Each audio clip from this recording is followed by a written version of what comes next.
My decision to retire from one-day international cricket was probably more so on the back of ওয়ানডেতে সর্বকালের সেরা innings কোনটি? আগে যত নামই এসে থাকুক না কেন 2023 বিশ্বকাপের পর বেশিরভাগ মানুষের উত্তর হবে গ্ল্যান ম্যাক্সওয়েলের আফগানিস্তানের বিপক্ষের ওই ইনিংসটি।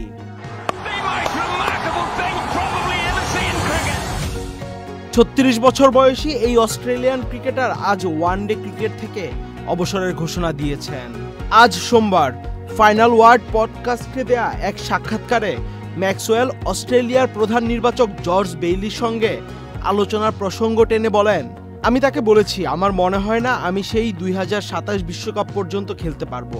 এখন সময় হয়েছে আমার জায়গায় নতুন কাউকে সুযোগ দেওয়ার, যেন তারা সেটি নিজের করে নিতে পারে। আশা করি তারা যথেষ্ট সময় পাবে সেই ভূমিকাটা ধরে রাখার জন্য। কেসারেন শেকড় থেকে শিখরে। তবে 50 ওভারের ক্রিকেট ছাড়লেও আন্তর্জাতিক টি-20 চালিয়ে যাবার ঘোষণা দিয়েছেন ম্যাক্সওয়েল। ম্যাক্সওয়েল ওয়ানডে খেলেছেন 149টি, তবে ওয়ানডেতে তার রান খুব বেশি নয়, 33.81 গড়ে 3990।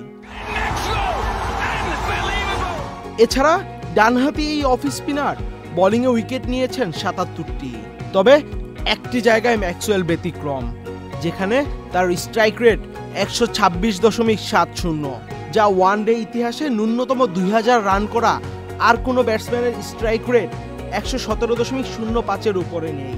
তাই বলাই যায় ওয়ানডের এই মারমুখী ব্যাটসম্যানকে ভক্তরা অনেক মিস করবে। আহমেদ শাফি, চ্যানেল আই।